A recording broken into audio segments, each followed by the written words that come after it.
Hi students, welcome to Anu educational channel. 7ನೇ ತರಗತಿ ಗಣಿತ ಭಾಗ 2 ಅಧ್ಯಾಯ 10 ಬೀಜೋಕ್ತಿಗಳು. ಈ ವಿಡಿಯೋದಲ್ಲಿ ನಾವು ಅಭ್ಯಾಸ 10.1ರ ಎಲ್ಲ ಲೆಕ್ಕಗಳನ್ನು ಬಿಡಿಸೋಣ. ಪ್ರಶ್ನೆ ನಂಬರ್ 1. ಮುಂದಿನ ಹೇಳಿಕೆಗಳನ್ನು ಚರಾಕ್ಷರ, ಸ್ಥಿರಾಂಕ ಮತ್ತು ಗಣಿತದ ಮೂಲ ಕ್ರಿಯೆಗಳನ್ನು ಬಳಸಿ ಬೀಜೋಕ್ತಿಗಳಾಗಿ ಬರೆಯಿರಿ. ಇಲ್ಲಿ ಬೀಜೋಕ್ತಿಗಳನ್ನು ಹೇಳಿಕೆಗಳ ರೂಪದಲ್ಲಿ ಕೊಟ್ಟಿದ್ದಾರೆ. ಈಗ ನಾವು ಹೇಳಿಕೆಗಳನ್ನು ಬೀಜೋಕ್ತಿಗಳ ರೂಪದಲ್ಲಿ ಬರೆಯಬೇಕಾಗಿದೆ. ಪ್ರಶ್ನೆ ನಂಬರ್ 1. y ಇಂದ z ಅನ್ನು ಕಳೆದಿದೆ. ಇಲ್ಲಿ y ನಿಂದ z ಅನ್ನು ಕಳೆದಿದೆ ಎಂದು ಕೊಟ್ಟಿದ್ದಾರೆ. ಕಳೆದಿದೆ ಎಂದು ಕೊಟ್ಟಾಗ ನಾವು ಇಲ್ಲಿ ಮೈನಸ್ ಚಿಹ್ನೆಯನ್ನು ಉಪಯೋಗಿಸಬೇಕು. y ನಿಂದ ಎಂದರೆ y ಮೈನಸ್ ಕಳೆದಿದೆ ಎಂದು ಕೊಟ್ಟಿದ್ದಾರೆ, ಆದ್ದರಿಂದ ನಾವು ಮೈನಸ್ ಚಿಹ್ನೆಯನ್ನು ಹಾಕಬೇಕು. ಇಲ್ಲಿ y ನಿಂದ z ಅನ್ನು ಕಳೆದಿದ್ದಾರೆ, ಆದ್ದರಿಂದ ಇಲ್ಲಿ ಬೀಜೋಕ್ತಿ y ಮೈನಸ್ z ಆಗಿದೆ. ಪ್ರಶ್ನೆ ನಂಬರ್ 2. x ಮತ್ತು yಗಳ ಮೊತ್ತದ ಅರ್ಧದಷ್ಟು. ಇಲ್ಲಿ x ಮತ್ತು yಗಳ ಮೊತ್ತ ಎಂದರೆ ನಾವು x ಮತ್ತು yಗಳನ್ನು ಕೂಡಿಸಬೇಕು. x ಪ್ಲಸ್ y ಆಗಿದೆ. ಇವುಗಳ ಅರ್ಧದಷ್ಟು ಎಂದರೆ ನಾವು ಈಗ x ಪ್ಲಸ್ y ಅನ್ನು ಅರ್ಧದಿಂದ ಗುಣಿಸಬೇಕಾಗಿದೆ, ಅಂದರೆ x ಪ್ಲಸ್ yನ ಅರ್ಧದಷ್ಟು ಎಂದು ಅರ್ಥ. ಪ್ರಶ್ನೆ ನಂಬರ್ 3. ಸಂಖ್ಯೆ z ಅನ್ನು ಅದರಿಂದಲೇ ಗುಣಿಸಿದೆ. ಇಲ್ಲಿ ಸಂಖ್ಯೆ z ಎಂಬುದನ್ನು ಅದರಿಂದಲೇ ಗುಣಿಸಿದೆ ಎಂದು ಕೊಟ್ಟಿದ್ದಾರೆ. ಅಂದರೆ ಯಾವುದೇ ಸಂಖ್ಯೆಯನ್ನು ನಾವು ಅದರಿಂದಲೇ ಗುಣಿಸಿದಾಗ ಆ ಸಂಖ್ಯೆಯ ಸ್ಕ್ವೇರ್ ಬರುತ್ತದೆ. ಇಲ್ಲಿ z ಅನ್ನು ಅದರಿಂದಲೇ ಗುಣಿಸಿದೆ. z ಗುಣಿಸು z, ಇಲ್ಲಿ z ಗುಣಿಸು z ಎಂದು ಕೊಟ್ಟಿದೆ, ಆದ್ದರಿಂದ ಬೀಜೋಕ್ತಿ z ಸ್ಕ್ವೇರ್ ಆಗುತ್ತದೆ. ಪ್ರಶ್ನೆ ನಂಬರ್ 4. p ಮತ್ತು q ಸಂಖ್ಯೆಗಳ ಗುಣಲಬ್ಧದ 4ನೇ ಒಂದರಷ್ಟು. ಇಲ್ಲಿ p ಮತ್ತು q ಸಂಖ್ಯೆಗಳ ಗುಣಲಬ್ಧ ಎಂದು ಕೊಟ್ಟಿದ್ದಾರೆ. ಗುಣಲಬ್ಧ ಎಂದರೆ ನಾವು ಇಲ್ಲಿ p ಮತ್ತು q ಅನ್ನು ಗುಣಿಸಬೇಕು ಎಂದು ಅರ್ಥ. p q ಎಂದು ನಾವು ಬರೆಯಬಹುದು. ಈ ಗುಣಲಬ್ಧದ 4ನೇ ಒಂದರಷ್ಟು ಎಂದಾಗ ನಾವು ಇಲ್ಲಿ ಪಿ ಕ್ಯೂನ 4ನೇ ಒಂದರಷ್ಟು ಎಂದು ಈ ರೀತಿಯಾಗಿ ಬರೆಯಬೇಕು. ಪಿ ಮತ್ತು ಕ್ಯೂ ಸಂಖ್ಯೆಗಳ ಗುಣಲಬ್ಧದ 4ನೇ ಒಂದರಷ್ಟು ಎಂಬ ಹೇಳಿಕೆಯ ಬೀಜೋಕ್ತಿ ಇಲ್ಲಿ 4ನೇ 1 ಗುಣಿಸು ಪಿ ಕ್ಯೂ ಆಗಿದೆ. ಪ್ರಶ್ನೆ ನಂಬರ್ 5. ಎಕ್ಸ್ ಮತ್ತು y ಸಂಖ್ಯೆಗಳನ್ನು ವರ್ಗ ಮಾಡಿ ಕೂಡಿದೆ. ಇಲ್ಲಿ ಈ ಎರಡು ಸಂಖ್ಯೆಗಳನ್ನು ವರ್ಗ ಮಾಡಿ ಕೂಡಿಸಿದ್ದಾರೆ ಎಂದು ಕೊಟ್ಟಿದ್ದಾರೆ. ಎಕ್ಸ್ನ ವರ್ಗ ಎಂದರೆ ಎಕ್ಸ್ ಸ್ಕ್ವೇರ್, y ನ ವರ್ಗ ಎಂದರೆ y ಸ್ಕ್ವೇರ್. ವರ್ಗ ಮಾಡಿ ಕೂಡಿದೆ ಎಂದು ಕೊಟ್ಟಿದ್ದಾರೆ, ಆದ್ದರಿಂದ ನಾವು ಈ ಎರಡು ಬೀಜೋಕ್ತಿಯ ಮಧ್ಯೆ ಪ್ಲಸ್ ಚಿಹ್ನೆಯನ್ನು ಹಾಕಬೇಕು. ಆದ್ದರಿಂದ ಬೀಜೋಕ್ತಿ X square plus y square. ಪ್ರಶ್ನೆ ನಂಬರ್ 6. ಸಂಖ್ಯೆ 5ಅನ್ನು m ಮತ್ತು n ಸಂಖ್ಯೆಗಳ ಗುಣಲಬ್ಧ 3ರಷ್ಟಕ್ಕೆ ಕೂಡಿದೆ. ಇಲ್ಲಿ ಸಂಖ್ಯೆ 5ಅನ್ನು 5 ಎಂದು ಬರೆಯೋಣ. 5ಅನ್ನು m ಮತ್ತು n ಸಂಖ್ಯೆಗಳ ಗುಣಲಬ್ಧ ಎಂದು ಕೊಟ್ಟಿದ್ದಾರೆ. ಇಲ್ಲಿ m ಮತ್ತು n ಸಂಖ್ಯೆಗಳ ಗುಣಲಬ್ಧ ಎಂದರೆ m n ಆಯಿತು. ಗುಣಲಬ್ಧದ 3ರಷ್ಟಕ್ಕೆ ಎಂದರೆ ನಾವು ಗುಣಲಬ್ಧವನ್ನು 3ರಿಂದ ಗುಣಿಸಬೇಕು. ಇಲ್ಲಿ 5ಅನ್ನು m ಮತ್ತು n ಸಂಖ್ಯೆಗಳ ಗುಣಲಬ್ಧದ 3ರಷ್ಟು. m ಮತ್ತು n ಸಂಖ್ಯೆಗಳ ಗುಣಲಬ್ಧದ 3ರಷ್ಟು ಎಂದರೆ 3mn ಬಂತು. 3ರಷ್ಟಕ್ಕೆ ಕೂಡಿದೆ ಎಂದು ಕೊಟ್ಟಿದ್ದಾರೆ. ಇಲ್ಲಿ 5ಅನ್ನು ನಾವು ಈ m ಮತ್ತು n ಸಂಖ್ಯೆಗಳ ಗುಣಲಬ್ಧದ 3ರಷ್ಟಕ್ಕೆ ಕೂಡಿಸಬೇಕು. ಆದ್ದರಿಂದ ಇಲ್ಲಿ ಬಂದಂತಹ ಬೀಜೋಕ್ತಿ 5 ಪ್ಲಸ್ 3 mn. ಇಲ್ಲಿ ನೀವು ಕೊಟ್ಟಿರುವಂತಹ ಹೇಳಿಕೆಗಳನ್ನು ಬೀಜೋಕ್ತಿಯ ರೂಪದಲ್ಲಿ ಒಂದೊಂದಾಗಿ ಬರೆದು ನಂತರ ಪೂರ್ತಿಗೊಳಿಸಬೇಕು. ಪ್ರಶ್ನೆ ನಂಬರ್ 7. y ಮತ್ತು z ಸಂಖ್ಯೆಗಳ ಗುಣಲಬ್ಧವನ್ನು 10ರಿಂದ ಕಳೆದಿದೆ. ಈಗ ನಾವು y ಮತ್ತು z ಸಂಖ್ಯೆಗಳ ಗುಣಲಬ್ಧವನ್ನು ಬರೆಯೋಣ. ಗುಣಲಬ್ಧ ಬರೆಯುವಾಗ ನಾವು yz ಎಂದು ಬರೆಯಬಹುದು. ಇದು ಗುಣಲಬ್ಧವಾಗಿದೆ. ಈಗ ನಾವು ಈ ಗುಣಲಬ್ಧವನ್ನು 10ರಿಂದ ಕಳೆದಿದೆ ಎಂದು ಕೊಟ್ಟಿದ್ದಾರೆ, ಆದ್ದರಿಂದ ನಾವು 10 ಮೈನಸ್ yz ಎಂದು ಬರೆಯಬೇಕು. ಇದು ಈ ಹೇಳಿಕೆಯ ಬೀಜೋಕ್ತಿಯಾಗಿದೆ. ಪ್ರಶ್ನೆ ನಂಬರ್ 8. a ಮತ್ತು b ಸಂಖ್ಯೆಗಳ ಮೊತ್ತವನ್ನು ಅವುಗಳ ಗುಣಲಬ್ಧದಿಂದ ಕಳೆದಿದೆ ಎಂದು ಕೊಟ್ಟಿದ್ದಾರೆ. ಈಗ ನಾವು a ಮತ್ತು b ಸಂಖ್ಯೆಗಳ ಮೊತ್ತ ಮಾಡೋಣ. a ಪ್ಲಸ್ b ಆಯಿತು. ಇದು a ಮತ್ತು b ಸಂಖ್ಯೆಗಳ ಮೊತ್ತ ಆಯಿತು. ಈ ಮೊತ್ತವನ್ನು ಅವುಗಳ ಗುಣಲಬ್ಧದಿಂದ ಕಳೆದಿದೆ ಎಂದು ಹೇಳುತ್ತಿದ್ದಾರೆ. ಅವುಗಳ ಗುಣಲಬ್ಧ ಎಂದರೆ ನಾವು ಇಲ್ಲಿ ಎ ಮತ್ತು ಬಿ ಎಂದು ಬರೆಯೋಣ. ಇದು ಎ ಬಿಯ ಗುಣಲಬ್ಧ. ಇಲ್ಲಿ ಎ ಬಿಯಿಂದ ಕಳೆದಿದೆ ಎಂದು ಕೊಟ್ಟಿದ್ದಾರೆ, ಆದ್ದರಿಂದ ನಾವು ಮೈನಸ್ ಚಿಹ್ನೆಯನ್ನು ಹಾಕಬೇಕು.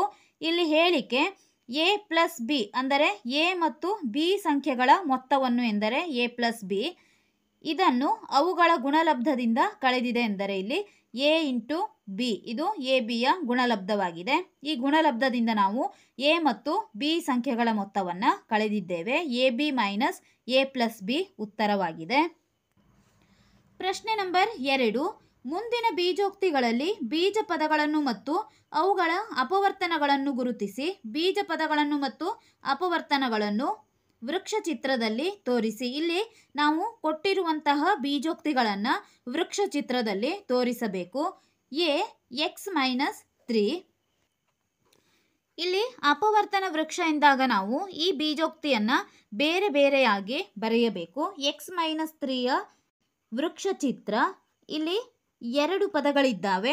ಮೊದಲನೇ ಪದ ಎಕ್ಸ್, ಎರಡನೇ ಪದ -3 ಆಗಿದೆ. ಆದ್ದರಿಂದ ನಾವು ಎಕ್ಸ್ ಅನ್ನು ಒಂದು ಬದಿಯಲ್ಲಿ ಮತ್ತು -3 ಒಂದು ಬದಿಯಲ್ಲಿ ಬರೆಯಬೇಕು. ಇದು ಎಕ್ಸ್ ಮೈನಸ್ 3ನ ಚಿತ್ರವೃಕ್ಷವಾಗಿದೆ. ಬಿ 1 ಪ್ಲಸ್ ಎಕ್ಸ್ ಸ್ಕ್ವೇರ್ ಎಂದು ಕೊಟ್ಟಿದ್ದಾರೆ. ಈಗ ನಾವು ಈ 3 ಅಂಕಿಗಳನ್ನು ಬೇರೆ ಬೇರೆಯಾಗಿ ಬರೆಯಬೇಕು. 3 ಭಾಗ ಮಾಡೋಣ. ಮೊದಲನೇ ಪದ 1, ಎರಡನೇ ಪದ ಎಕ್ಸ್ ಮಾತ್ರ ಇದೆ, ಎಕ್ಸ್ ಎಂದು ಬರೆಯೋಣ. ಮೂರನೇ ಪದ ಎಕ್ಸ್ ಸ್ಕ್ವೇರ್ ಎಂದು ಕೊಟ್ಟಿದ್ದಾರೆ, ಎಕ್ಸ್ ಸ್ಕ್ವೇರ್ ಆಯಿತು. ಇಲ್ಲಿ ಈ 2 ಕಡೆ ಒಂದೊಂದೇ ಪದ ಇದೆ. ಇಲ್ಲಿ 2 ಪದಗಳು ಸೇರಿದ ಒಂದು ಪದ ಇದೆ. ಆದ್ದರಿಂದ ನಾವು ಎಕ್ಸ್ ಸ್ಕ್ವೇರ್ ಅನ್ನು ಎಕ್ಸ್ ಮತ್ತು ಎಕ್ಸ್ ಎಂದು ಬಿಡಿ ಬಿಡಿಯಾಗಿ ಬರೆಯಬೇಕು. ಇದು ಬಿ ಪ್ರಶ್ನೆಯ ವೃಕ್ಷ ಚಿತ್ರವಾಗಿದೆ. y minus y3. ಇಲ್ಲಿ 2 ಪದಗಳಿದ್ದಾವೆ. ಈ ಪದಗಳನ್ನು ವೃಕ್ಷ ಚಿತ್ರದಲ್ಲಿ ತೋರಿಸೋಣ. y ಒಂದೇ y ಇದೆ, ಆದ್ದರಿಂದ ನಾವು ಒಂದು y ಅನ್ನು ಬರೆದಿದ್ದೇವೆ. ಇಲ್ಲಿ y3 ಇದೆ. y3 ಎಂದರೆ ಇಲ್ಲಿ ನಾವು 4 ಪದಗಳನ್ನು ಬರೆಯಬೇಕು. ಇಲ್ಲಿ y 3 ಇದೆ, ಆದರೆ ಮೈನಸ್ ಇರುವುದರಿಂದ ನಾವು -1 ಎಂದು ಕೂಡ ನಾವು ಒಂದು ಪದವನ್ನು ಬರೆಯಬೇಕಾಗುತ್ತದೆ. ಏಕೆಂದರೆ ಇಲ್ಲಿ ಎಕ್ಸ್ ಸ್ಕ್ವೇರ್ ಇರುವಲ್ಲಿ ಎಕ್ಸ್ ಸ್ಕ್ವೇರ್ ಎಂದರೆ ಇದು 1ರಿಂದ ಗುಣಿಸಿದೆ ಎಂದು ಅರ್ಥ. ಇಲ್ಲಿ ನಾವು +1 ಬರೆಯುವ ಅಗತ್ಯವಿಲ್ಲ, ಆದರೆ ಮೈನಸ್ ಚಿಹ್ನೆ ಇರುವಾಗ ನಾವು ಇಲ್ಲಿ -1 ಎಂದು ಬೇರೆಯಾಗಿ ಬರೆಯಬೇಕು. ಆದ್ದರಿಂದ -1. ಈಗ ನಾವು y3 ಸಂಖ್ಯೆಯನ್ನು ಬರೆಯೋಣ. ಇಲ್ಲಿ y3 ಎಂದು ಬರೆದು y3 ಅನ್ನು ನಾವು 4 ಭಾಗ ಮಾಡಬೇಕು. y3 ಅನ್ನು 4 ಭಾಗ ಮಾಡಿದಾಗ -1 y ಆಗಿದೆ. ಇದು y ಮೈನಸ್ y3ಯ ವೃಕ್ಷ ಚಿತ್ರ. ಡಿ 5xy² ಪ್ಲಸ್ 7x² ಎಂದು ಕೊಟ್ಟಿದ್ದಾರೆ. ಇಲ್ಲಿ x ಒಂದೇ ಇದೆ, y 2 ಇದೆ. ಇಲ್ಲಿ x 2 ಇದೆ, y ಒಂದೇ ಇದೆ. ಈಗ ನಾವು ವೃಕ್ಷ ಚಿತ್ರವನ್ನು ಬಿಡಿಸೋಣ. ಮೊದಲನೆಯದಾಗಿ 2 ಪದ ಬರೆಯಬೇಕು. 5xy², ಎರಡನೇ ಪದ 7x²y. ಇಲ್ಲಿ ಈ ಎಲ್ಲ ಪದಗಳನ್ನು ನಾವು ಈಗ ಬೇರೆ ಬೇರೆಯಾಗಿ ಬರೆಯಬೇಕು. ಮೊದಲನೇ ಸಂಖ್ಯೆ 5, ಎರಡನೇ ಸಂಖ್ಯೆ x. ಇಲ್ಲಿ y² ಎಂದು ಕೊಟ್ಟಿದ್ದಾರೆ. y² ಎಂದರೆ y 2 ಇದೆ ಎಂದು ಅರ್ಥ. ಆದ್ದರಿಂದ ನಾವು 2y ಅನ್ನು ಬರೆಯಬೇಕು. ಈ ಪದದಲ್ಲಿ 7, ಇಲ್ಲಿ 2 xಗಳಿದ್ದಾವೆ, ಆದ್ದರಿಂದ ನಾವು x ಮತ್ತು x ಎಂದು ಬರೆಯಬೇಕು. y ಒಂದೇ ಇದೆ, ಒಂದೇ y ಅನ್ನು ನಾವು ಇಲ್ಲಿ ಬರೆಯೋಣ. ಇಲ್ಲಿ 5 ಮತ್ತು 7 ಈ ರೀತಿಯ ಸಂಖ್ಯೆ ಇದ್ದಾಗ ಮಾತ್ರ ನಾವು ಬೇರೆಯಾಗಿ ಈ ಸಂಖ್ಯೆಯನ್ನು ಬರೆಯಬೇಕು. ಅದೇ ಇಲ್ಲಿ 7ರ ಜಾಗದಲ್ಲಿ x²y ಅಷ್ಟೇ ಇದ್ದಾಗ ನಾವು 2x ಮತ್ತು 1y ಅನ್ನು ಅಷ್ಟೇ ಬರೆಯಬೇಕಾಗುತ್ತದೆ. ಆದರೆ ಇಲ್ಲಿ ಮೈನಸ್ ಚಿಹ್ನೆ ಇರುವಾಗ ಮಾತ್ರ ನಾವು -1 ಎಂದು ತೋರಿಸಲೇಬೇಕು. ಏಕೆಂದರೆ ಇಲ್ಲಿ 3y ಅನ್ನು ಬರೆದರೆ ಅದು y³ ಎಂದು ಆಗುತ್ತದೆ. -y³ ಮಾಡುವಾಗ ನಾವು ಅದನ್ನು -1 ಎಂದು ಆ ಪದವನ್ನು ಬೇರೆಯಾಗಿ ಬರೆಯಲೇಬೇಕು. ಪ್ರಶ್ನೆ ಈ -ab plus 2b² minus 3a². ಈಗ ಈ 3 ಪದಗಳನ್ನು ಬೇರೆ ಬೇರೆಯಾಗಿ ಬರೆಯೋಣ. ಮೊದಲನೇ ಪದ -ab, ಎರಡನೇ ಪದ 2b² ಮೂರನೇ ಪದ 3a². ಈಗ ನಾವು ಬೇರೆ ಬೇರೆಯಾಗಿ ಬರೆಯೋಣ. ಇಲ್ಲೂ ಕೂಡ ಮೈನಸ್ ಇದೆ. ಮೈನಸ್ ಇರುವುದರಿಂದ ನಾವು -1 ಬೇರೆಯಾಗಿ ಬರೆಯಬೇಕು. -1 ಬಿಟ್ಟು ಉಳಿದ ಪದಗಳು ಇಲ್ಲಿ a ಮತ್ತು b ಆಗಿದೆ, ಬೇರೆ ಬೇರೆಯಾಗಿ ಬರೆದಿದ್ದೇವೆ. ಇಲ್ಲಿ 2b², 2b 2 ಇದೆ, ಆದ್ದರಿಂದ ನಾವು 2b ಬರೆಯೋಣ. ಇಲ್ಲಿ 3 2a, a² ಎಂದರೆ ನಾವು 2a ಬರೆಯಬೇಕು. 2a ಬರೆದಿದ್ದೇವೆ. ಇಲ್ಲಿ -3 ಇದೆ, ಇಲ್ಲಿ ನಾವು -3 ಎಂದು ತೆಗೆದುಕೊಳ್ಳೋಣ. -3 ಎಂದು ಇರುವುದರಿಂದ ನಾವು ಇಲ್ಲೂ ಕೂಡ -3 ಎಂದು ತೆಗೆದುಕೊಳ್ಳಬೇಕು. ಇದು ಈ ಪ್ರಶ್ನೆಯ ವೃಕ್ಷ ಚಿತ್ರವಾಗಿದೆ. ಪ್ರಶ್ನೆ ನಂಬರ್ 2. ಮುಂದೆ ನೀಡಿರುವ ಬೀಜೋಕ್ತಿಗಳಲ್ಲಿನ ಪದಗಳನ್ನು ಮತ್ತು ಅಪವರ್ತನಗಳನ್ನು ಗುರುತಿಸಿ ಎಂದು ಕೊಟ್ಟಿದ್ದಾರೆ. ಇಲ್ಲಿ ನಾವು ಕೊಟ್ಟಿರುವ ಬೀಜೋಕ್ತಿಗಳಲ್ಲಿ ಪದಗಳನ್ನು ಮತ್ತು ಅಪವರ್ತನಗಳನ್ನು ಗುರುತಿಸಿ ಬರೆಯೋಣ. ಪ್ರಶ್ನೆ ನಂಬರ್ ಎ, -4x + 5. ಇಲ್ಲಿ ನಾವು ಎಲ್ಲ ಹೇಳಿಕೆಗಳನ್ನು ಒಂದರ ಕೆಳಗೆ ಒಂದರಂತೆ ಬರೆದುಕೊಳ್ಳೋಣ. ನಂತರ ಪದಗಳು ಮತ್ತು ಅಪವರ್ತನಗಳು ಎಂದು 2 ಕಾಲಮ್ ಮಾಡಬೇಕು. ಹೇಳಿಕೆ ಎ ಪ್ರಶ್ನೆ -4x + 5. ಇಲ್ಲಿ ನಾವು ಪದಗಳನ್ನು ಬರೆಯುವಾಗ ಇಲ್ಲಿ ಇರುವ 2 ಪದಗಳನ್ನು ಬರೆಯಬೇಕು. ಎಂದರೆ ಪ್ಲಸ್ ಚಿಹ್ನೆಯ 2 ಪಕ್ಕದಲ್ಲಿರುವ ಪದಗಳನ್ನು ನಾವು ಬರೆಯಬೇಕು. -4x ಮತ್ತು 5 ಇವು 2 ಪದಗಳಾಗಿದ್ದಾವೆ. ಆದ್ದರಿಂದ ಮೊದಲನೇ ಪದ -4x, ಎರಡನೇ ಪದ 5. ಇಲ್ಲಿ ಅಪವರ್ತನಗಳು ಎಂದರೆ ನಾವು ಈ 3 ಸಂಖ್ಯೆಗಳನ್ನು ಬೇರೆ ಬೇರೆಯಾಗಿ ಬರೆಯಬೇಕು. -4x ಅಪವರ್ತನಗಳು -4 ಮತ್ತು x ಆಗಿದೆ. ಇಲ್ಲಿ ನಾವು ಬೇರೆ ಬೇರೆಯಾಗಿ ಬರೆಯಬೇಕು. 5 ಅಪವರ್ತನ 5 ಆಗಿದೆ. ಹೀಗೆ ಬರೆಯೋಣ. ಬಿ ಪ್ರಶ್ನೆ -4x + 5y. ಈಗ ನಾವು -4x ಮತ್ತು 5y ಬೇರೆ ಬೇರೆಯಾಗಿ ಬರೆಯಬೇಕು. ಪದಗಳು ಎಂದರೆ -4x ಒಂದು ಪದ, 5y ಒಂದು ಪದವಾಗಿದೆ. ಈಗ ನಾವು ಇವುಗಳನ್ನು ಅಪವರ್ತನಗಳು ಎಂದಾಗ ಬೇರ್ಪಡಿಸಿ ಬರೆಯಬೇಕು. -4x ಮತ್ತು 5y. ಸಿ ಪ್ರಶ್ನೆ 5y + 3y². ಈಗ ಪದಗಳನ್ನು ಬರೆಯೋಣ. ಮೊದಲನೇ ಪದ 5y, ಎರಡನೇ ಪದ 3y². ಈಗ ಅಪವರ್ತನಗಳು 5y, 3y² ಎಂದರೆ 3y 2 ಇದೆ, ಆದ್ದರಿಂದ ನಾವು ಇಲ್ಲಿ 2 yಗಳನ್ನು ಬರೆಯಬೇಕು. 2 yಗಳನ್ನು ಬರೆದಿದ್ದೇವೆ. ಡಿ ಪ್ರಶ್ನೆ xy + 2x²y². ಇಲ್ಲಿ ಮೊದಲನೇ ಪದ xy, ಎರಡನೇ ಪದ 2x²y² ಆಗಿದೆ. ಈಗ ನಾವು ಅಪವರ್ತನಗಳನ್ನು ಬರೆಯೋಣ. x ಮತ್ತು y. ಇಲ್ಲಿ 2x²y² ಎಂದರೆ 2x² ಎಂದರೆ 2 xಗಳನ್ನು ಬರೆಯಬೇಕು. ಮತ್ತು y² ಎಂದಾಗ ಕೂಡ ನಾವು ಇಲ್ಲಿ 2 yಗಳನ್ನು ಬರೆಯಬೇಕು. y ಮತ್ತು y. ಈ ಪ್ರಶ್ನೆ pq + q. ಮೊದಲನೇ ಪದ pq, ಎರಡನೇ ಪದ q ಆಗಿದೆ. ಈಗ ಅಪವರ್ತನಗಳನ್ನು ಬರೆಯುವಾಗ pq ಮತ್ತು q.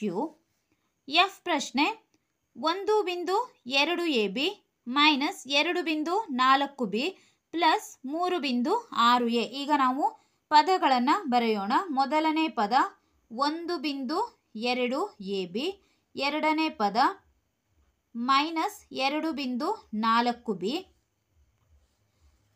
ಮೂರನೇ ಪದ 3.6a. ಈಗ ನಾವು ಅಪವರ್ತನಗಳನ್ನು ಬರೆಯಬೇಕು. ಮೊದಲನೆಯದಾಗಿ 1.2 a ಮತ್ತು b, ಎರಡನೇ ಪದ -2.4 ಮತ್ತು b, ಮೂರನೇ ಅಪವರ್ತನಗಳು 3.6 ಮತ್ತು a ಇವು ಅಪವರ್ತನಗಳು.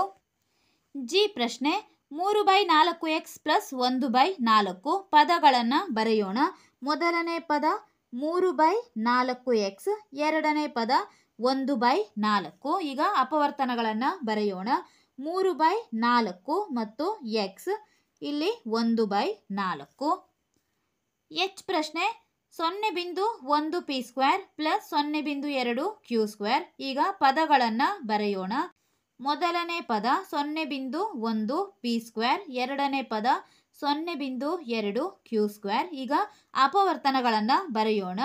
ಅಪವರ್ತನಗಳು 0.1 ಪಿ ಸ್ಕ್ವೇರ್ ಇದೆ, ಆದ್ದರಿಂದ ನಾವು 2 ಪಿಗಳನ್ನು ಬರೆಯಬೇಕು. 0.2 ಇಲ್ಲಿ ಕ್ಯೂ ಸ್ಕ್ವೇರ್ ಇದೆ, ಆದ್ದರಿಂದ ನಾವು 2 ಕ್ಯೂಗಳನ್ನು ಬರೆಯಬೇಕು. ಇವು ಅಪವರ್ತನಗಳಾಗಿದ್ದಾವೆ. ಪ್ರಶ್ನೆ ನಂಬರ್ 3. ಮುಂದಿನ ಬೀಜೋಕ್ತಿಗಳಲ್ಲಿ ಪದಗಳ ಸಂಖ್ಯಾ ಗುಣಕ ಇಲ್ಲಿ ಸ್ಥಿರಾಂಕವನ್ನು ಹೊರತುಪಡಿಸಿ ಎಂದು ಕೊಟ್ಟಿದ್ದಾರೆ. ಸಹಗುಣಕವನ್ನು ಗುರುತಿಸಿ. ಇಲ್ಲಿ ನಾವು ಬೀಜೋಕ್ತಿಗಳಲ್ಲಿ ಪದಗಳ ಸಂಖ್ಯಾ ಸಹಗುಣಕವನ್ನು ಗುರುತಿಸಬೇಕು.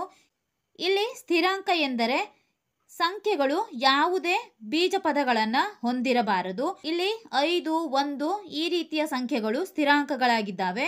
ಏಕೆಂದರೆ ಇಲ್ಲಿ 5 ಯಾವ ಬೀಜ ಪದವನ್ನು ಕೂಡ ಹೊಂದಿಲ್ಲ. ಆದರೆ ಇಲ್ಲಿ 3 ಟಿ ಸ್ಕ್ವೇರ್ ಎನ್ನುವ ಬೀಜ ಪದ ಹೊಂದಿದೆ. ಇಲ್ಲಿ 3 ಟಿ ಸ್ಕ್ವೇರ್ ಸ್ಥಿರಾಂಕ ಅಲ್ಲ, 5 ಸ್ಥಿರಾಂಕವಾಗಿದೆ. ಏಕೆಂದರೆ ಇದು ಯಾವುದೇ ಬೀಜ ಪದವನ್ನು ಹೊಂದಿಲ್ಲ. ಈ ರೀತಿಯಾಗಿ ನಾವು ಸ್ಥಿರಾಂಕವನ್ನು ಹೊರತುಪಡಿಸಿ ಸಂಖ್ಯಾ ಸಹಗುಣಕವನ್ನು ಗುರುತಿಸೋಣ. ಪ್ರಶ್ನೆ ನಂಬರ್ 1. 5 minus 3 T square. ಈಗ ನಾವು ಈ ಎಲ್ಲ ಬೀಜೋಕ್ತಿಗಳನ್ನು ಒಂದು ಕೋಷ್ಟಕದಲ್ಲಿ ಬರೆಯೋಣ. ಇಲ್ಲಿ ನಾವು ಎಲ್ಲ ಪ್ರಶ್ನೆಗಳನ್ನು ಕೋಷ್ಟಕದಲ್ಲಿ ಬರೆದಿದ್ದೇವೆ. ಕೋಷ್ಟಕ ಬೀಜೋಕ್ತಿ, ಪದಗಳು ಮತ್ತು ಅಪವರ್ತನ ಎಂದರೆ ಸಹಗುಣಕ. ಇಲ್ಲಿ ಪದಗಳು ಎಂದರೆ ಸ್ಥಿರಾಂಕವನ್ನು ಹೊರತುಪಡಿಸಿ ಬರೆಯಬೇಕು. ಸ್ಥಿರಾಂಕ ಹೊರತುಪಡಿಸಿ. ಈಗ ಪ್ರಶ್ನೆ ನಂಬರ್ 1. 5 minus T square. ಇಲ್ಲಿ 5 ಸ್ಥಿರಾಂಕವಾಗಿದೆ, ಏಕೆಂದರೆ ಇಲ್ಲಿ 5 ಯಾವುದೇ ಬೀಜ ಪದವನ್ನು ಹೊಂದಿಲ್ಲ. ಇಲ್ಲಿ ಸ್ಥಿರಾಂಕವನ್ನು ಬಿಟ್ಟು ಉಳಿದ ಪದಗಳು ಎಂದರೆ -3 ಟಿ ಸ್ಕ್ವೇರ್ ಆಗಿದೆ. ಆದ್ದರಿಂದ ನಾವು -3 ಟಿ ಸ್ಕ್ವೇರ್ನಷ್ಟೇ ಬರೆಯಬೇಕು. 3 ಟಿ ಸ್ಕ್ವೇರ್. ಇಲ್ಲಿ ಸಹಗುಣಕ, ಅಪವರ್ತನದ ಸಹಗುಣಕ ಎಂದರೆ ಇಲ್ಲಿ -3 ಆಗಿದೆ. ಬೀಜ ಪದ ಟಿ ಸ್ಕ್ವೇರ್. ಸಹಗುಣಕ ಎಂದರೆ ಇದರ ಜೊತೆ ಗುಣಿಸಿದ ಪದ ಇಲ್ಲಿ 3 ಆಗಿದೆ. ಆದ್ದರಿಂದ ಇಲ್ಲಿ ಸಂಖ್ಯಾ ಸಹಗುಣಕ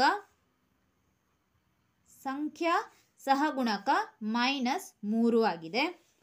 ಎರಡನೇ ಪ್ರಶ್ನೆ 1 plus T square plus T cube. ಇಲ್ಲಿ 1 ಸ್ಥಿರಾಂಕ, ಏಕೆಂದರೆ ಇದು ಯಾವುದೇ ಬೀಜ ಪದವನ್ನು ಹೊಂದಿಲ್ಲ. ಇಲ್ಲಿ ಈಗ ಪದಗಳು ಟಿ ಸ್ಕ್ವೇರ್ ಮತ್ತು ಟಿ ಕ್ಯೂಬ್ ಆಗಿದೆ. ಇವುಗಳನ್ನು ಬರೆಯೋಣ. ಟಿ ಸ್ಕ್ವೇರ್ ಮತ್ತು ಟಿ ಕ್ಯೂಬ್ ಇವು ಸ್ಥಿರಾಂಕವನ್ನು ಹೊರತುಪಡಿಸಿದ ಪದಗಳಾಗಿದ್ದಾವೆ. ಈಗ ಇಲ್ಲಿ ನಾವು ಇವುಗಳ ಜೊತೆ ಇರುವ ಸಂಖ್ಯಾ ಸಹಗುಣಕವನ್ನು ಬರೆಯಬೇಕು. ಈ ಮೂರರ ಜೊತೆ ಇಲ್ಲಿ ಯಾವುದೇ ಸಂಖ್ಯಾ ಸಹಗುಣಕ ನಮಗೆ ಕಾಣಿಸುತ್ತಿಲ್ಲ. ಎಂದರೆ ಇಲ್ಲಿ ಯಾವುದೇ ಸ್ಥಿರಾಂಕವನ್ನು ಹೊಂದಿಲ್ಲ ಎಂದಾಗ ನಾವು ಇದರ ಸಂಖ್ಯಾ ಸಹಗುಣಕವನ್ನು 1 ಎಂದು ತೆಗೆದುಕೊಳ್ಳಬೇಕು. ಆದ್ದರಿಂದ ಇಲ್ಲಿ ಸಂಖ್ಯಾ ಸಹಗುಣಕ 1 ಆಗುತ್ತದೆ. ಟಿ 1, ಟಿ ಸ್ಕ್ವೇರ್ 1 ಮತ್ತು ಟಿ ಕ್ಯೂಬ್ ಕೂಡ 1 ಸಂಖ್ಯಾ ಸಹಗುಣಕವನ್ನು ಹೊಂದಿದೆ ಎಂದು ಅರ್ಥ. ಪ್ರಶ್ನೆ number 3. x plus 2xy plus 3y. ಇಲ್ಲಿ ಯಾವುದೇ ಸ್ಥಿರಾಂಕವಿಲ್ಲ. ಈ ಎಲ್ಲ ಪದಗಳನ್ನು ನಾವು ಬರೆಯಬೇಕು. x 2xy ಮತ್ತು 3y. ಇಲ್ಲಿ xಗೆ ಸಂಖ್ಯಾ ಸಹಗುಣಕ ಇಲ್ಲ, ಆದ್ದರಿಂದ ನಾವು 1 ಎಂದು ತೆಗೆದುಕೊಳ್ಳಬೇಕು. ಇಲ್ಲಿ xyಗೆ ಸಂಖ್ಯಾ ಸಹಗುಣಕ 2 ಇದೆ, 2. ಇಲ್ಲಿ yನ ಸಂಖ್ಯಾ ಸಹಗುಣಕ 3, ಆದ್ದರಿಂದ 3 ಎಂದು ಬರೆಯಬೇಕು. ಪ್ರಶ್ನೆ ನಂಬರ್ 4. 100 m ಮತ್ತು 1000 m. ಇಲ್ಲಿ 100 ಮತ್ತು mಗಳು ಸ್ಥಿರಾಂಕವಲ್ಲ, ಏಕೆಂದರೆ ಇಲ್ಲಿ 100 mನಿಂದ ಗುಣಿಸಿದೆ ಮತ್ತು 1000 ಕೂಡ mನಿಂದ ಗುಣಿಸಿದೆ. ಆದ್ದರಿಂದ ಇವು ಸ್ಥಿರಾಂಕವಲ್ಲ. ಈ ಎರಡೂ ಪದಗಳನ್ನು ನಾವು ಪದಗಳಲ್ಲಿ ಬರೆಯಬೇಕು. 100 m ಮತ್ತು 1000 m. ಇಲ್ಲಿ m 100ರಿಂದ ಗುಣಿಸಿದೆ, ಆದ್ದರಿಂದ ಇಲ್ಲಿ m 100ರಿಂದ ಗುಣಿಸಿದೆ, ಆದ್ದರಿಂದ ಸಂಖ್ಯಾ ಸಹಗುಣಕ 100. ಇಲ್ಲಿ m 1000ದಿಂದ ಗುಣಿಸಿದೆ, ಆದ್ದರಿಂದ ಇಲ್ಲಿ mನ ಸಂಖ್ಯಾ ಸಹಗುಣಕ 1000 ಆಗಿದೆ. ಐದನೇ ಪ್ರಶ್ನೆ -p square q square plus 7pq. ಇಲ್ಲಿ ಯಾವುದೇ ಸ್ಥಿರಾಂಕವಿಲ್ಲ. ಈ ಎಲ್ಲ ಸಂಖ್ಯೆಗಳನ್ನು ಬರೆಯಬೇಕು. -p square q square 7pq. ಇಲ್ಲಿ p ಸ್ಕ್ವೇರ್ q ಸ್ಕ್ವೇರ್ ಇಲ್ಲಿ ಯಾವುದೇ ಸಂಖ್ಯಾ ಸಹಗುಣಕ ಇಲ್ಲ, ಆದ್ದರಿಂದ ನಾವು 1 ಎಂದು ಬರೆಯಬೇಕು.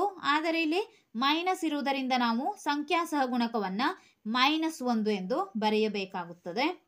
ಪಿ ಕ್ಯೂ, ಇಲ್ಲಿ ಪಿ ಕ್ಯೂನ ಸಂಖ್ಯಾ ಸಹಗುಣಕ 7. ಪ್ರಶ್ನೆ ನಂಬರ್ 6, 1.2a ಪ್ಲಸ್ 0.8b. ಇಲ್ಲಿ ಯಾವುದೇ ಸ್ಥಿರಾಂಕ ಇಲ್ಲ. ಈ ಎರಡು ಸಂಖ್ಯೆಗಳು ಬೀಜ ಪದಗಳನ್ನು ಹೊಂದಿದ್ದಾವೆ. ಈ 2 ಅಂಕಿಗಳನ್ನು ಬರೆಯಬೇಕು. 1.2a ಮತ್ತು 0.8b. ಇಲ್ಲಿ ಎನ ಸಂಖ್ಯಾ ಸಹಗುಣಕ 1.2, ಬಿನ ಸಂಖ್ಯಾ ಸಹಗುಣಕ 0.8 ಆಗಿದೆ.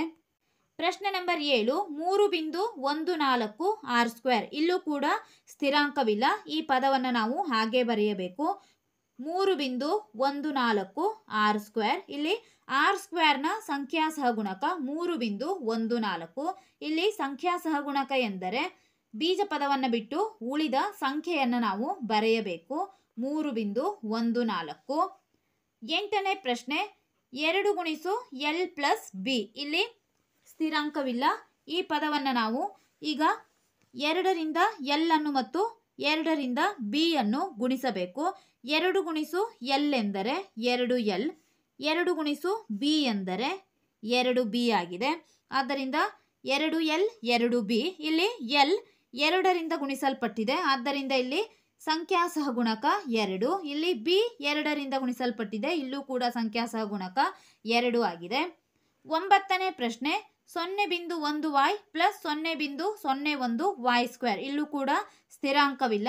ಎಲ್ಲ ಪದಗಳನ್ನು ಬರೆಯಬೇಕು. 0.1 y, 0.01 y². ಇಲ್ಲಿ y ನ ಸಂಖ್ಯಾ ಸಹಗುಣಕ 0.1, y²ನ ಸಂಖ್ಯಾ ಸಹಗುಣಕ 0.01 ಆಗಿದೆ.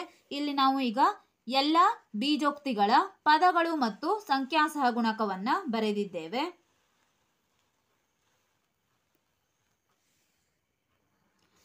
4ನೇ ಪ್ರಶ್ನೆ, ಎ x ಅನ್ನು ಹೊಂದಿರುವ ಪದಗಳನ್ನು ಗುರುತಿಸಿ ಮತ್ತು x ನ ಸಹಗುಣಕಗಳನ್ನು ಬರೆಯಿರಿ. ಇಲ್ಲಿ ಮೊದಲನೇ ಪ್ರಶ್ನೆ y² x ಪ್ಲಸ್ y ಎಂದು ಕೊಟ್ಟಿದ್ದಾರೆ.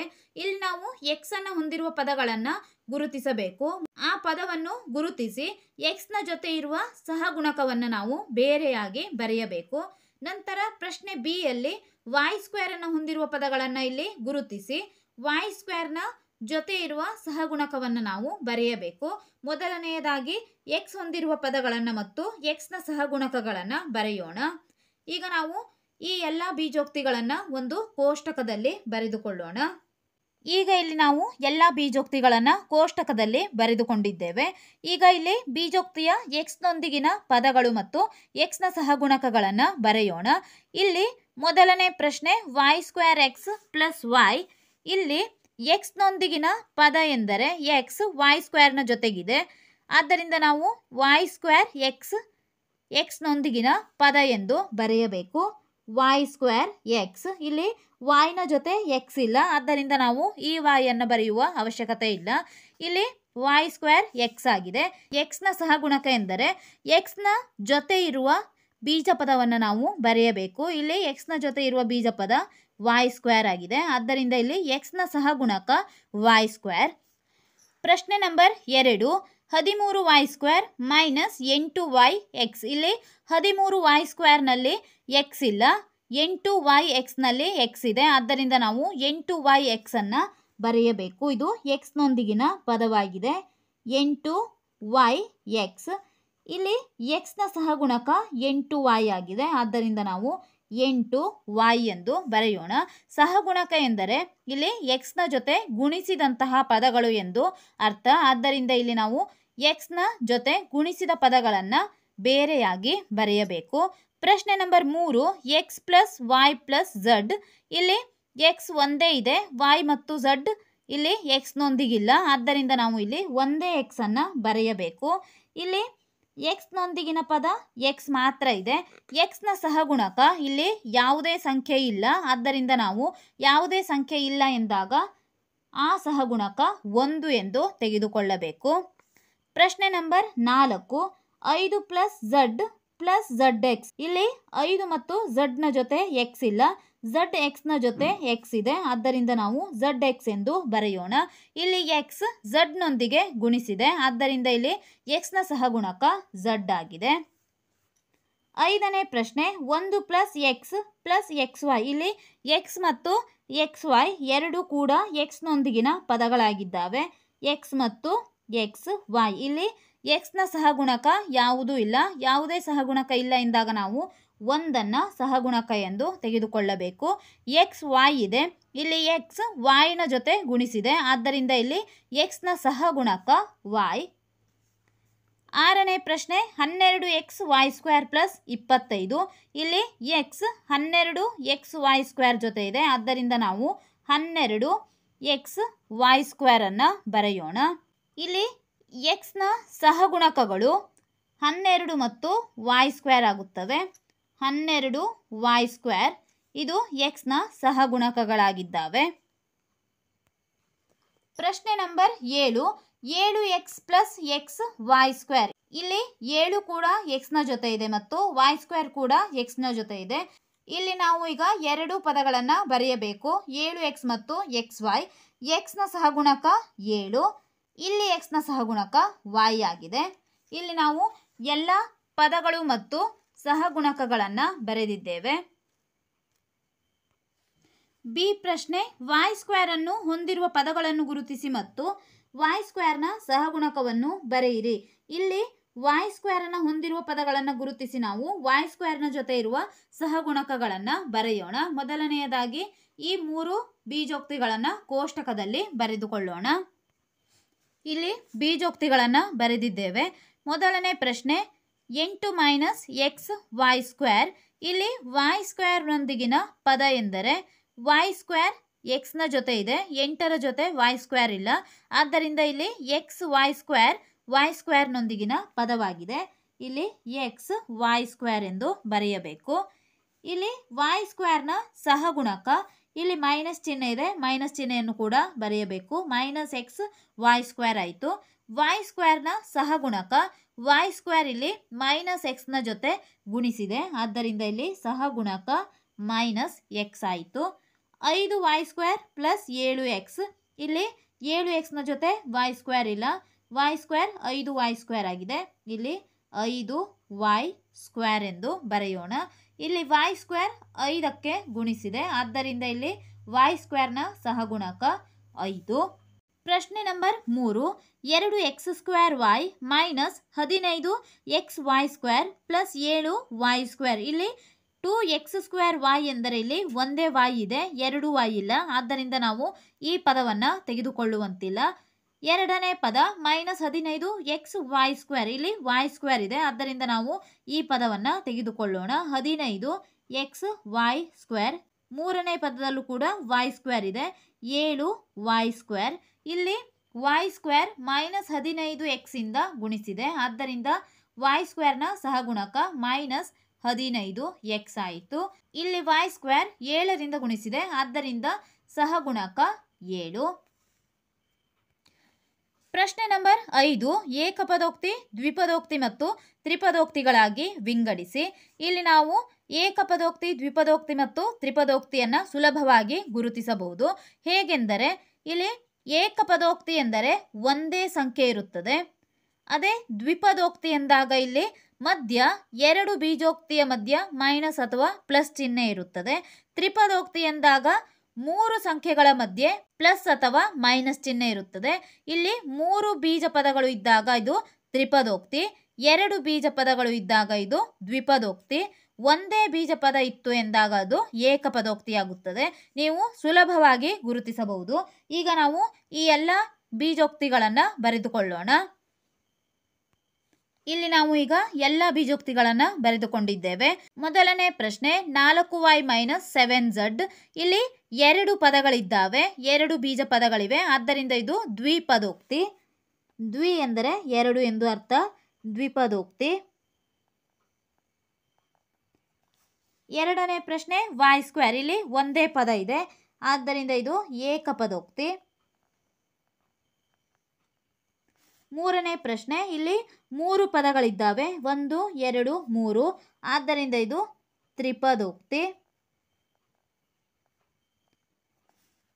ನಾಲ್ಕನೇ ಪ್ರಶ್ನೆ 100, ಇದು ಒಂದೇ ಇದೆ, ಆದ್ದರಿಂದ ಏಕಪದೋಕ್ತಿ. ಐದನೇ ಪ್ರಶ್ನೆ, ಇಲ್ಲಿ 3 ಪದಗಳಿದ್ದಾವೆ, ಎ ಬಿ, ಎ ಮತ್ತು ಬಿ, ಆದ್ದರಿಂದ ಇದು ತ್ರಿಪದೋಕ್ತಿ. ಇಲ್ಲಿ 5 ಮೈನಸ್ 3t ಎಂದು ಇದೆ, 2 ಪದ ಆಯಿತು, ಇದು ದ್ವಿಪದೋಕ್ತಿ.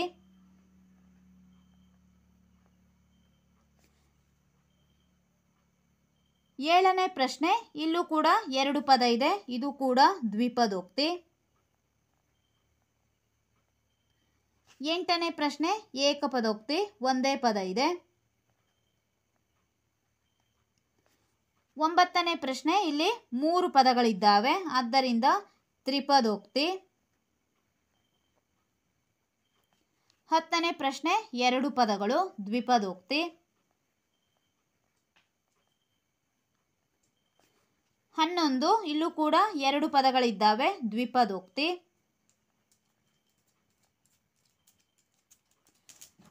12, ಇಲ್ಲಿ 3 ಪದಗಳಿದ್ದಾವೆ, ಆದ್ದರಿಂದ ಇದು ತ್ರಿಪದೋಕ್ತಿ ಆಗಿದೆ. ಇಲ್ಲಿ ನಾವು ಈಗ ಏಕಪದೋಕ್ತಿ, ದ್ವಿಪದೋಕ್ತಿ ಮತ್ತು ತ್ರಿಪದೋಕ್ತಿಗಳನ್ನು ವಿಂಗಡಿಸಿ ಬರೆದಿದ್ದೇವೆ. ಪ್ರಶ್ನೆ ನಂಬರ್ 6, ಕೊಟ್ಟಿರುವ ಪದಗಳ ಜೋಡಿಗಳು ಸಜಾತಿ ಅಥವಾ ವಿಜಾತಿ ಪದಗಳೇ ಗುರುತಿಸಿ ಎಂದು ಕೊಟ್ಟಿದ್ದಾರೆ. ಸಜಾತಿ ಎಂದರೆ ಇಲ್ಲಿ ಎಕ್ಸ್ ಇದ್ದರೆ 2 ಕಡೆ ಎಕ್ಸ್ ಇರಬೇಕು, ವಾಯ್ ಇದ್ದರೆ 2 ಕಡೆ ವಾಯ್ ಇರಬೇಕು, ಅಂದರೆ 2 ಬೀಜ ಪದಗಳು ವಾಯ್ನಲ್ಲಿಯೇ ಇರಬೇಕು. ಅಥವಾ ವಾಯ್ ಸ್ಕ್ವೇರ್ ಎಕ್ಸ್ ಇತ್ತು ಎಂದರೆ ಮತ್ತೊಂದು ಬೀಜ ಪದದಲ್ಲೂ ಕೂಡ ವಾಯ್ ಸ್ಕ್ವೇರ್ ಎಕ್ಸ್ ಇರಬೇಕು. ಇವು ಒಂದೇ ರೀತಿ ಇರುವಂತಹ ಬೀಜ ಪದಗಳು ಸಜಾತಿ ಪದಗಳಾಗಿದ್ದಾವೆ. ಬೇರೆ ಬೇರೆ ಬೀಜೋಕ್ತಿಯನ್ನು ಅಂದರೆ ಎಕ್ಸ್ ಮತ್ತು ವಾಯ್ ಈ ರೀತಿ ಬೇರೆ ಪದಗಳನ್ನು ಹೊಂದಿರುವ ಜೋಡಿಗಳು ವಿಜಾತಿ ಪದಗಳಾಗುತ್ತವೆ. ಇಲ್ಲಿ ಮೊದಲನೇ ಪ್ರಶ್ನೆ, 1 ಮತ್ತು 100 ಇವು 2 ಸಂಖ್ಯೆಗಳಾಗಿದ್ದಾವೆ, ಆದ್ದರಿಂದ ಇದು ಸಜಾತಿ ಆಗುತ್ತದೆ. ಈಗ ನಾವು ಎಲ್ಲ ಪ್ರಶ್ನೆಗಳನ್ನು ಬರೆದುಕೊಳ್ಳೋಣ. ಪ್ರಶ್ನೆ ನಂಬರ್ 1, 1 ಮತ್ತು 100 ಇವು 2 ಸಂಖ್ಯೆಗಳಾಗಿದ್ದಾವೆ, ಆದ್ದರಿಂದ ಇವು ಸಜಾತಿ ಪದಗಳು, ಸಜಾತಿ. ಎರಡನೇ ಪ್ರಶ್ನೆ, -7x ಮತ್ತು 5/2x, ಇಲ್ಲಿ x ಮತ್ತು x ಇದೆ, ಇವು ಒಂದೇ ಪದಗಳಾಗಿದ್ದಾವೆ, ಆದ್ದರಿಂದ ಈ 2 ಸಂಖ್ಯೆಗಳು ಕೂಡ ಸಜಾತಿ. ಮೂರನೇ ಪ್ರಶ್ನೆ, -29x -29y, ಇಲ್ಲಿ x ಮತ್ತು y ಬೇರೆ ಬೇರೆ ಆಗಿದೆ, ಆದ್ದರಿಂದ ವಿಜಾತಿ. ನಾಲ್ಕನೇ ಪ್ರಶ್ನೆ, 14xy 42yx, ಇಲ್ಲಿ x ಇದೆ, ಇಲ್ಲೂ ಕೂಡ x ಇದೆ, y xy xy ಎರಡೂ ಕಡೆ ಇದೆ, ಆದ್ದರಿಂದ ನಾವು ಇವುಗಳನ್ನು ಸಜಾತಿ ಎಂದು ಬರೆಯಬಹುದು. ಇಲ್ಲಿ ನಾವು ಸಂಖ್ಯೆಗಳನ್ನು ಗಮನಿಸುವಂತಿಲ್ಲ, ಬೀಜ ಪದಗಳನ್ನು ಮಾತ್ರ ಗಮನಿಸಬೇಕು. ಅದಲು ಬದಲು ಆದರೂ ಕೂಡ ಇಲ್ಲಿ x ಇದೆ, y ಇದೆ, ಆದ್ದರಿಂದ ಇದು ಸಜಾತಿ ಆಯಿತು. ಐದನೇ ಪ್ರಶ್ನೆ, 4m²p 4mp², ಇಲ್ಲಿ m ಸ್ಕ್ವೇರ್, ಇಲ್ಲಿ m ಇದೆ, ಇಲ್ಲಿ 2 m ಇದೆ, ಇಲ್ಲಿ ಒಂದೇ m ಇದೆ, ಮತ್ತು ಇಲ್ಲಿ 1 p ಇದೆ, ಇಲ್ಲಿ 2 p ಇದೆ, ಇವು ವಿಜಾತಿಯಾಗುತ್ತವೆ. ಇಲ್ಲಿ m² ಇದ್ದರೆ ಇಲ್ಲೂ ಕೂಡ m² ಇರಬೇಕು, ಇಲ್ಲಿ p² ಇದ್ದರೆ ಇಲ್ಲೂ ಕೂಡ p² ಇದ್ದರೆ ಅದು ಸಜಾತಿ. ಇಲ್ಲಿ m 2 ಇದೆ, ಇಲ್ಲಿ ಒಂದೇ m ಇದೆ, ಆದ್ದರಿಂದ ಇವು ವಿಜಾತಿ ಪದಗಳು. ಆರನೇ ಪ್ರಶ್ನೆ, 12xz 12x² z², ಇಲ್ಲಿ 1x ಇದೆ, ಇಲ್ಲಿ 2x ಇದೆ, ಇಲ್ಲಿ 1z, ಇಲ್ಲಿ 2z, ಇವು ಬೇರೆ ಬೇರೆ ಆಗಿದ್ದಾವೆ, ಆದ್ದರಿಂದ ಇದು ವಿಜಾತಿಯಾಗಿದೆ, ವಿಜಾತಿ. ಏಳನೇ ಪ್ರಶ್ನೆ, ಮುಂದಿನವುಗಳಲ್ಲಿ ಸಜಾತಿ ಪದಗಳನ್ನು ಗುರುತಿಸಿ. ಪ್ರಶ್ನೆ A, -xy² -4yx² 8x² 2xy² 7y -11x² -100x -11yx 20x²y -6x² y 2xy 3x. ಇಲ್ಲಿ ನಾವು ಸಜಾತಿ ಪದಗಳನ್ನು ಇಲ್ಲಿ 6ನೇ ಪ್ರಶ್ನೆಯಲ್ಲಿ ಗುರುತಿಸಿದ ರೀತಿಯೇ ಇಲ್ಲಿ ಯಾವ ಯಾವ ಪದಗಳು ಸಜಾತಿಯಾಗುತ್ತವೆ ಎಂದು ಗುರುತಿಸಬೇಕು. ಇಲ್ಲಿ ಈ 2 ಪ್ರಶ್ನೆಗಳನ್ನು ನಾವು ಬರೆದುಕೊಳ್ಳೋಣ. ಈಗ ಇಲ್ಲಿ 2 ಪ್ರಶ್ನೆಗಳನ್ನು ಬರೆದಿದ್ದೇವೆ. ಇವುಗಳಲ್ಲಿ ಯಾವ ಯಾವ ಪದಗಳು ಸಜಾತಿಯಾಗುತ್ತವೆ ಎಂದು ಈಗ ನೋಡೋಣ. ಮೊದಲನೇ ಪದ -xy² ಇದೆ, ಇದನ್ನು ಬರೆಯೋಣ. -xy², ಇಲ್ಲಿ ಮತ್ತೆ ನಾವು ಎಕ್ಸ್ ವೈ ಸ್ಕ್ವೇರ್ ಎಲ್ಲಿದೆ ಎಂದು ನೋಡಬೇಕು. ಇಲ್ಲಿ ಎಕ್ಸ್ ವೈ ಸ್ಕ್ವೇರ್ 2xy² ಇದೆ. ಇಲ್ಲೂ ಕೂಡ 1x ಮತ್ತು 2y ಇದೆ. ಆದ್ದರಿಂದ ಈ -xy²ಗೆ 2xy² ಸಮನಾಗುತ್ತದೆ. ಇಲ್ಲೀಗ ಮೊದಲನೇ ಸಜಾತಿ ಪದಗಳು -xy² ಮತ್ತು 2xy². ಇವು ಮೊದಲನೇ ಸಜಾತಿ ಪದ. ಎರಡನೇ ಸಜಾತಿ ಪದ ನೋಡೋಣ. -y 4x² -4yx². ಇಲ್ಲಿ ನಾವು ಈಗ ಈ ಎರಡು ಪದಗಳನ್ನು ಗುರುತಿಸಿದ್ದೇವೆ. ಇಲ್ಲಿ -4yx² ಇದೆ. ಈಗ ನಾವು ಇನ್ನೊಂದು ಪದದಲ್ಲೂ ಕೂಡ yx² ಹುಡುಕಬೇಕು. ಇಲ್ಲಿ yx² 20ರ ಜೊತೆ ಇದೆ. ಆದ್ದರಿಂದ -4yx² ಮತ್ತು 20x²y ಇವು ಸಜಾತಿ ಪದಗಳಾದವು. ಇಲ್ಲಿ x² y ಮತ್ತು y ಬಂದಿದೆ. ಈಗ ನಾವು ಈ ಎರಡು ಪದಗಳನ್ನು ಅಂಡರ್ಲೈನ್ ಮಾಡೋಣ. ಮೂರನೇ ಪದ 8x². ಈಗ ನಾವು ಇನ್ನೊಂದು x² ಇರುವ ಪದವನ್ನು ಗುರುತಿಸಬೇಕು. 11x² ಇದೆ. -11 x² ಆಯಿತು. ಈಗ ಉಳಿದ ಪದ 7y. ಇನ್ನೊಂದು y ಇರುವ ಪದ y ಮಾತ್ರ ಇದೆ. ಇದು ಸಜಾತಿಯಾಗಿದೆ. ಈಗ ಐದನೇ ಪದ -100x. x ಮಾತ್ರ ಇರುವ ಬೀಜೋಕ್ತಿಯನ್ನು ನಾವು ಈಗ ಗುರುತಿಸಬೇಕು. ಇಲ್ಲಿ 3x ಇದೆ. 3x ಇವು ಸಜಾತಿ ಪದಗಳಾದವು. 100x ಆಗಿದೆ. ಈಗ -11yx -11y ಮತ್ತು x. ಈಗ 1x ಮತ್ತು 1y ಇರುವ ಪದ 2xy ಇದೆ. 2xy 1y 1y 1x 1x ಇವು ಸಜಾತಿಯಾಗಿದ್ದಾವೆ. ಈಗ ಉಳಿದ ಪದ ಇಲ್ಲಿ ಮೂರನೇ ಪ್ರಶ್ನೆಯಲ್ಲಿ x² ಸಹಗುಣಕಗಳನ್ನು ಸಜಾತಿ ಮಾಡುವಾಗ ನಾವು ಇಲ್ಲಿ ಒಂದು ಅಂಕಿಯನ್ನು ಬಿಟ್ಟಿದ್ದೇವೆ. -6x². ಅದನ್ನು ಕೂಡ ಬರೆಯೋಣ. -6x². ಈಗ ಇವು ಮೂರು ಕೂಡ ಸಜಾತಿಯಾಗಿದ್ದಾವೆ. ಇಲ್ಲಿ ನಾವು 6 ಸಜಾತಿ ಜೋಡಿಯನ್ನು ಹುಡುಕಿದ್ದೇವೆ. ಬಿ ಪ್ರಶ್ನೆ. ಇಲ್ಲಿ ನಾವು ಈಗ ಸಜಾತಿ ಜೋಡಿಗಳನ್ನು ಹುಡುಕೋಣ. ಮೊದಲನೆಯದಾಗಿ 10pq. ಈಗ ನಾವು pq ಇರುವ ಪದವನ್ನು ಹುಡುಕಬೇಕು. ಇಲ್ಲಿ -7qp ಇದೆ. -7qp. ಇಲ್ಲಿ 1p 1p 1q 1q ಇವು ಸಜಾತಿಯಾಗಿದ್ದಾವೆ. ಎರಡನೇ ಪದ 7p ಇದೆ. 7pಗೆ ಇನ್ನೊಂದು p ಇರುವ ಸಂಖ್ಯೆ ಇದೆಯೇ ಎಂದು ನೋಡಬೇಕು. ಇಲ್ಲಿ 2405p ಇದೆ. 7p 2405p. ಮೂರನೇ ಸಜಾತಿ 8q ಇದೆ. ಇಲ್ಲಿ -100q ಇದೆ. 8q -100q. 8q -100q. ನಾಲ್ಕನೇ ಜೋಡಿ -p²q² ಇದೆ. ಇಲ್ಲಿ 12q²p² ಇದೆ. -p²q² ಮತ್ತು 12q²p². ಇಲ್ಲೂ ಕೂಡ 2p 2p 2q 2q ಇದೆ. ಈಗ ಐದನೇ ಜೋಡಿ. ಇಲ್ಲಿ ಸಂಖ್ಯೆಗಳನ್ನು ನಾವು ಒಂದು ಜೋಡಿ ಮಾಡಬಹುದು. -23 ಮತ್ತು 41. -23 41. ಇಲ್ಲಿ ಈಗ ಈ ಎಲ್ಲ ಸಂಖ್ಯೆಗಳಿಗೆ ಜೋಡಿ ಹುಡುಕಿದ್ದೇವೆ. -5p² ಉಳಿದಿದೆ. 6 -5p². ಇಲ್ಲಿ 701p² ಇದೆ. 701p². ಇವು ಎರಡು ಆಗಿದ್ದಾವೆ. ಏಳನೇ ಪ್ರಶ್ನೆ 78pq.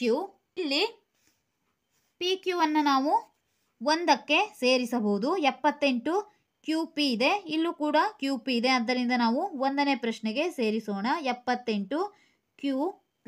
ಇಲ್ಲಿ 3 ಸಜಾತಿ ಪದಗಳು ಸಿಕ್ಕಿದ್ದಾವೆ. ಏಳನೇ ಪ್ರಶ್ನೆ. ಈಗ 13p²q ಕ್ಯೂ ಪಿ ಸ್ಕ್ವೇರ್ ಇದೆ. ಇಲ್ಲಿ 2p 2p 1q 1q ಇದೆ. ಆದ್ದರಿಂದ 13 ಪಿ ಸ್ಕ್ವೇರ್ ಕ್ಯೂ ಮತ್ತು ಕ್ಯೂ ಪಿ ಸ್ಕ್ವೇರ್.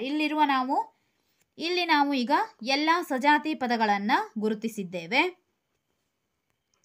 ಈ ವಿಡಿಯೋದಲ್ಲಿ ನಾವು ಅಭ್ಯಾಸ 10.1ರ ಎಲ್ಲ ಲೆಕ್ಕಗಳನ್ನು ಬಿಡಿಸಿದ್ದೇವೆ. ಮುಂದಿನ ವಿಡಿಯೋದಲ್ಲಿ ಅಭ್ಯಾಸ 10.2ರ ಎಲ್ಲ ಲೆಕ್ಕಗಳನ್ನು ಬಿಡಿಸೋಣ.